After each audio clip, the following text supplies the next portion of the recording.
जटिल समस्या हो या भाग्य बाधा हो, व्यापार, नौकरी, शादी की समस्या, करियर की चिंता हो या वैवाहिक जीवन में हो सुख का अभाव, पाइए अपनी समस्त ज्योतिषीय तथा वास्तु समस्याओं का सरल, चमत्कारी, प्रभावशाली समाधान।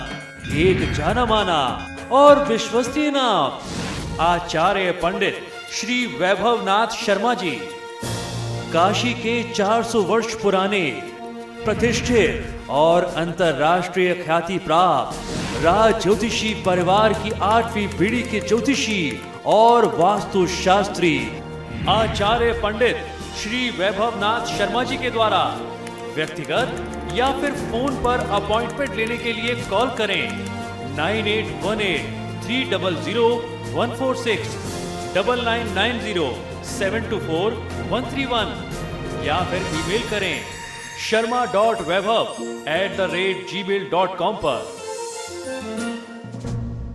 ब्रेक के बाद एक बार फिर से आपका स्वागत है। तो दर्शकों, लगातार हमारे साथ आचार्य जी मौजूद हैं जो लगातार आपको विधि विधान बता रहे हैं किस तरीके से माता को प्रसन्न किया जाए, व्रत रखें तो क्या कुछ खाया जाए इस व्रत में और किस तरीके से पूजन किया जाए इन नवरात्रों के दिनों में। आचार्य जी, आपने इतनी महत्वपूर्ण जानकारी दी है दर्शकों को, इस महत्व भी आपसे जानना चाहेंगे कि विशेष फलों का महत्व क्या आता है इन दिनों में। जी, निश्चित तौर पर अगर आप इस दिन में आप व्रत करते हैं, नवरात्र के 9 दिनों में करते हैं तो निश्चित तौर पर फायदा मिलता है। और जो प्रतिपदा तिथि होती है, यानी साल की जो पहली तिथि होती है, चैत्र शुक्ल प्रतिपदा जो होती है, इस पर व्रत करने का भी बहुत बड़ा महत्व होता है। इससे चिर सौभाग्य प्राप्त करने की कामना अगर आपके मन में है तो उन श्रद्धालुओं को इस व्रत को अवश्य करना चाहिए। इसके परिणाम आपको अपने जीवन में बहुत उत्तम मिलते हैं। खासतौर पर जिनकी कुंडली में वैधव्य योग होता है, अर्थात जिन महिलाओं की कुंडली में विधवा हो जाने का योग होता है, पति सुख नहीं लिखा होता है, उनको चैत्र शुक्ल प्रतिपदा यानी जो वर्ष का पहला दिन होता है हिंदू नववर्ष का, नव संवत्सर का, उस तिथि का व्रत अवश्य करना चाहिए। यानी नवरात्र का पहला दिन का यदि आप व्रत करते हैं तो वैधव्य योग आपकी कुंडली में यदि किसी भी प्रकार के अशुभ ग्रहों के कारण बन रहा है तो वह योग समाप्त हो जाता है। इस व्रत को करने से धार्मिक, राजनैतिक, सामाजिक, व्यवहारिक आदि हर प्रकार के कार्य सिद्ध होते हैं। आपको जीवन के हर क्षेत्र में खूब सारी सफलता मिलती है, चाहे वह राजनीतिक क्षेत्र हो या सामाजिक क्षेत्र हो, आपका व्यापारिक क्षेत्र हो, परिवार में आपकी पद प्रतिष्ठा बढ़ती है, समाज में पद प्रतिष्ठा, मान सम्मान, यश कीर्ति की प्राप्ति होती है। इसके साथ साथ इससे वर्ष पर्यंत घर में सुख, शांति और समृद्धि बनी रहती है।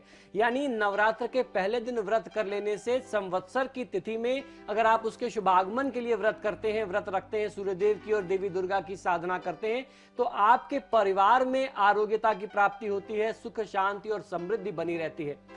इस व्रत को करने से दुख दारिद्र्य का आपके घर से नाश हो जाता है, वह दूर हो जाता है और धन धान्य में निरंतर वृद्धि होती रहती है। तो कुल मिलाकर के ये जो व्रत की परंपरा है, खासतौर पर नव संवत्सर की तिथि में, प्रतिपदा की तिथि में, चैत्र शुक्ल प्रतिपदा की तिथि में, या यूं कहें कि चैत्र नवरात्र के पहले दिन या नवरात्र के 9 दिन या पहले और आखिरी दिन, तो इन दिनों में यदि आप व्रत करते हैं, इन पावन दिनों में व्रत करके आप साधना करते हैं, देवी दुर्गा की साधना करते हैं, क्योंकि इसी नवरात्र के अंतिम में नवमी तिथि को रामनवमी का पर्व होता है, जिसमें भगवान श्री राम के जन्म होते हैं। तो आप भगवान श्री राम की साधना भी 9 दिनों में कर सकते हैं। अक्सर घरों में इस चैत्र नवरात्रि में लोग 9 दिन का नवायन पारायण रामचरितमानस का पाठ कराते हैं, यानी संपूर्ण रामचरितमानस का पाठ इन 9 दिनों में, उसी को नवायन पारायण कहते हैं। तो ये भी अपने आप में बहुत बड़ी साधना है। उसके साथ साथ महाबली श्री हनुमान, जिन्हें कलयुग का देवता माना जाता है, यदि आप उनकी साधना आराधना करते हैं तो जीवन में किसी भी प्रकार के कष्ट से आप मुक्ति पा सकते हैं। यदि आपकी कुंडली में क्रूर ग्रहों का दुष्प्रभाव या पीड़ा बहुत ज्यादा बढ़ गई हो, खासतौर पर राहु, केतु, शनि, मंगल, तो उनके दुष्प्रभावों को नियंत्रित करने के लिए देवी दुर्गा की साधना हमारे धर्मशास्त्रों में वर्णित है, बताई गई है। और देवी दुर्गा की साधना करने के लिए इन 9 दिनों से उत्तम तिथियां कोई नहीं होती।